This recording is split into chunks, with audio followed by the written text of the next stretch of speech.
नमस्कार मित्रांनो, पुन्हा एकदा तुमचं स्वागत करतो आपल्या नवीन ब्लॉगमध्ये. आणि आता आहे गावी, ब्लॉग वगैरे केलं आहे गावी आहे, पण आता जातो आहे मुंबईला.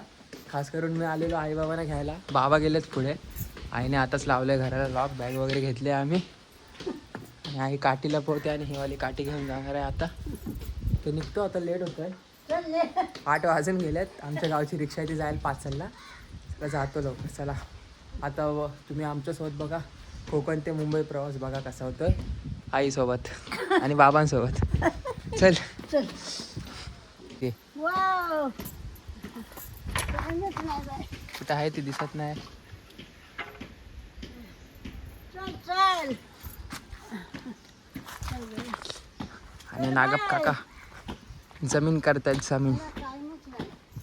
चला का येऊ परत, येऊया परत.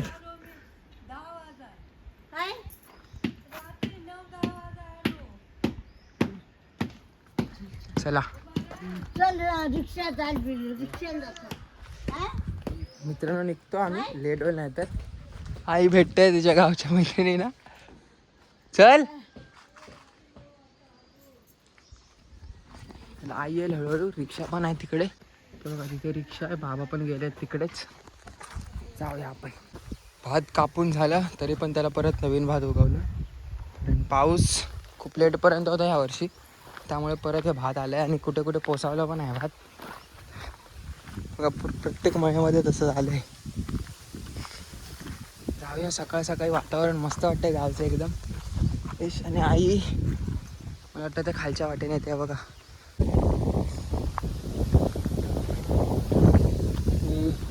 गावातून शाळेची पोरं पण चालल्यात शाळेमध्ये. बघा किती सुंदर गाव आहे आमचा. आणि ती झाडी जास्त आहेत, झाडी झुडपं तिकडे नाही आपल्याला. चला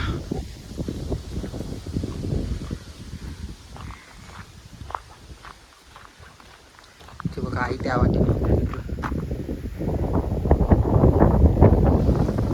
मस्त वाटतंय. बघूया आपला कोकण ते मुंबई प्रवास कसा होतोय ते. सोबत आईबाबा तर आहेत, आणि आईबाबाने मी घ्यायला आलेलो. कारण नाही सांगितलं, समीर दादाचं लग्न आहे. माझ्या आत्याचा मुलगा समीर दादा, आपल्या बऱ्याच ब्लॉगमध्ये पण आहे तो. त्याचं लग्न आहे म्हणून मी आईबाबाने घ्यायला आलेलो, मुंबईला नेतो आहे आता. आणि आता आम्ही जाणार आहे इथून रत्नागिरीला, दिवा सावंतवाडी या ट्रेनने. सावंतवाडी दिवा म्हणजे सिंधुदुर्ग एक्सप्रेस या ट्रेनने जाणार आहे मी रत्नागिरीला. आणि रत्नागिरीवरून आमची दुसरी ट्रेन आहे जी बँड्राला जाते. मग आम्ही वसईला उतरू. रिक्षा पण काढतायत. चला जाऊया आपण, लेट होतं नंतर सांगतो. बाबा वगैरे उभे आहेत.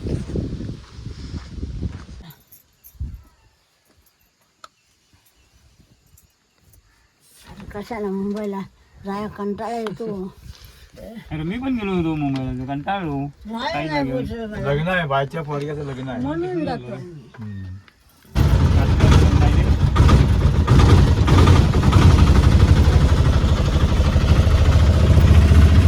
मित्रांनो, आताच निघाले आम्ही रिक्षांना. आपल्या गावचीच रिक्षा आहे, 60 गावांची. आई बाबा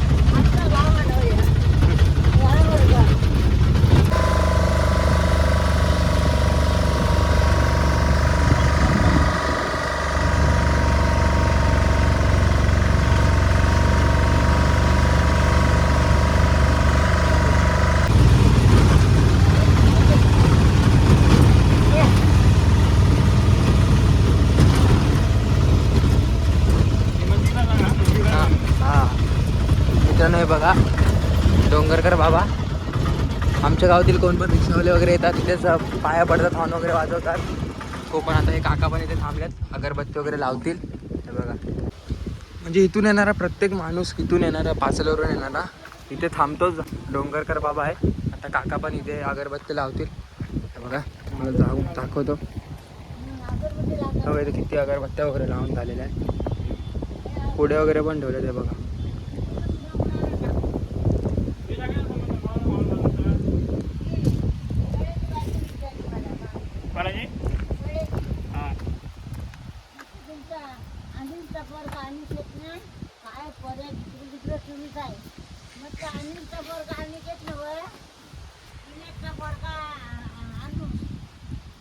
मित्रांनो, फुल डाऊन सगळी पूजा वगैरे करतात डोंगरकर बाबाची. प्रत्येक माणूस येतो. आमच्या घरातले पण 3 रिक्षावाले काका आहेत, ते पण येतात रोज सकाळी. पहिल्यांदा जातात, पहिली ट्रीम असते पासलची, तेव्हा अशी पूजा करतात, अगरबत्ती वगैरे लावतात.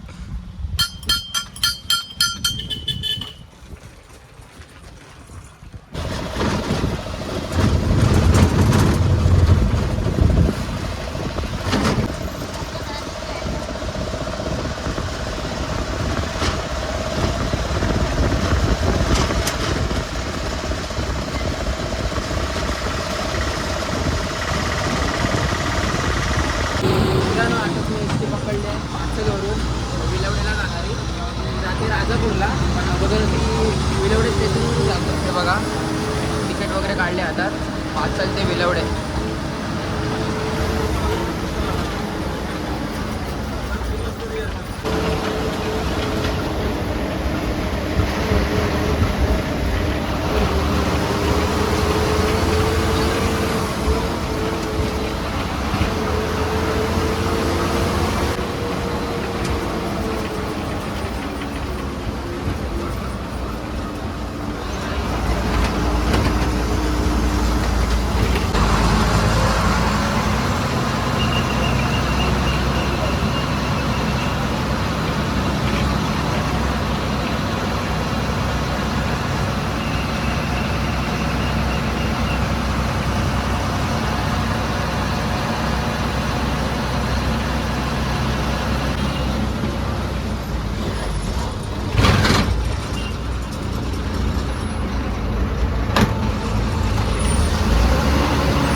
मित्रांनो, आता पोचलो आहे विलवडे रेल्वे स्टेशनला. आणि ट्रेनला तर अजून खूप टाईम आहे. आताशी वाजल्यात 10 पण नाही वाजल्यात अजून. आणि आता ट्रेन बघितली होती तर अजून कणकवलीवरून आताशी सुटली आहे.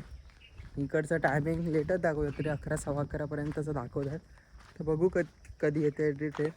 आई बाबा बसले तिकडे मागे, मी आलो असं पुढेच प्लॅटफॉर्मला चालत जातो आहे. मागच्या बाजूला हे बघा विलवडे. इथे बऱ्याच रील आपल्या व्हायरल झाल्या आहेत विलवड्याच्या. तर मागे जाऊन बघतो असंच काय. आणि समोरून बघा माणसं येतात चालत, काय माहीत कुठल्या बाजूने कुठून येत आहेत ते, कुठे गेलेले बॅगा वगैरे आहेत त्यांच्याकडे. हे बघा विलवडे रेल्वे स्टेशनला आहे. माणसं वगैरे आले आहेत तशी, एवढी नाही गर्दी, सीझन नसल्यामुळे पण आहे. आणि तिकडून आणतात बाहेर अर्धी माणसं सामान वगैरे. बघू आता ट्रेनला पण टाईम होता म्हणून मी आलेलो आहे इथे मागे आलेलो प्लॅटफॉर्मच्या. मग जातो परत आईबाबांच्या इथे. मित्रांनो, आता आम्ही आहोत देवा सावंतवाडी ट्रेनमध्ये. हे बघा, आणि आता रत्नागिरीला उतरू आम्ही. पोचू रत्नागिरीला 1 तासामध्ये. आता सुटले आहे ट्रेन. जातो आता रत्नागिरी गेल्यावर दाखवतो डायरेक्ट आतमध्ये आईबाबांसोबत जाऊन बसतो. मित्रांनो, मी रत्नागिरीला उतरलो, परत तिथून गाडी चेंज केली बँड्रा टर्मिनस. आणि आता आम्ही आहोत बँड्रा टर्मिनसमध्ये चढलो आहे. आताच मी भाकरी वगैरे खाल्ली. बाबा आहेत बाजूला बसले आणि आई झोपली. बाबा बसले आहेत इथं. आता सुटले आहे 10-15 मिनटापूर्वी रत्नागिरीवरून. आता डायरेक्ट वसईपर्यंत आमचा प्रवास आहे अशा ट्रेनने. भोके स्टेशन आलं आहे, भोके. बघा आता चालू आहे संगमेश्वरला. आणि बाबा तिकडे झोपले आणि मी इथे साईडला बसलो. सीट खाली आहेत, म्हणजे डबाच खाली आहे अक्का. मोबाईल पण लावला आहे चार्जिंगला मी. डबाच खाली आहे त्यामुळे बसलो साईडला मी. हे बघा जस्ट आलो आता संगमेश्वरला. काय आलं मित्रांनो, 3च्या आधी ट्रेन आले संगमेश्वरला. आता 3:30 वाजलेत. बघा तरी पण ट्रेन काय अजून सुटली नाही. आणि मागून कुठली, मला वाटलं मांडवी, कुठली तरी ट्रेन पास झाली. आणि आई आता एक झोप काढून उठल्यात, आई बाबा दोघं पण.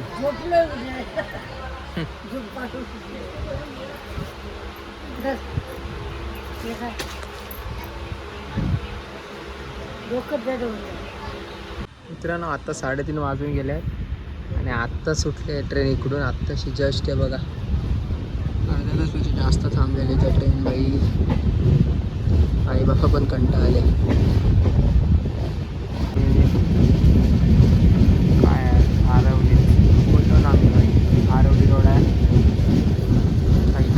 पुन्हा थांबते असं वाटतंय, कारण ट्रेन स्लो झाले. आधी संगमेश्वरला थांबलेली बाई अर्धा तास.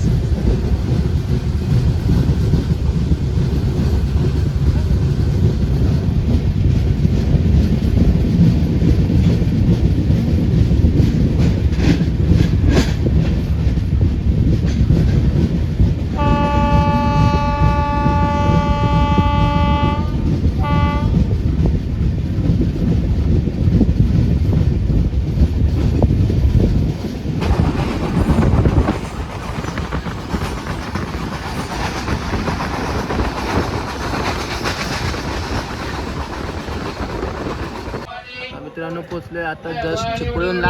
वाजल्यात 4:15. वगैरे आहे, बघू आपण. चला चिपळूणला बाबा झोपलेत. मित्रांनो आता 4:30 वाजून गेलेत. आता ट्रेन सुटली आहे जस्ट.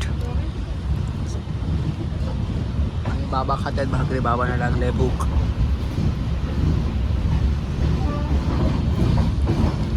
मित्रांनो हे आपल्याला काका भेटले ट्रेनमध्ये. आपल्याला सबस्क्रायबर आहेत. हे बघा हे ते काका. तुमचं नाव काय काका? ओके, भेटून चांगलं वाटतं खूप. थँक्यू. अनुष पडवा, तुझे व्हिडिओ खूप छान असतात. खूप मेहनत घेतो. थँक्यू मेहनत घेत राहा. थँक्यू तुम्हाला फॉलो करू. Thank you thank you. तुझ्यासाठी एक गाणं. ओके.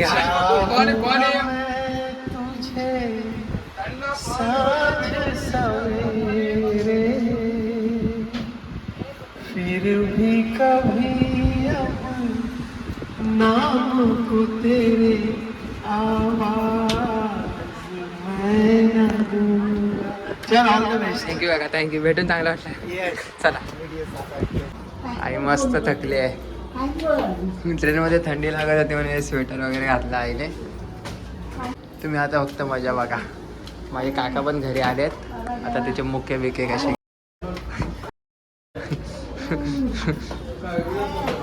सारखा मुके घे जा. मुके घे. मुका घे मुका. बाबा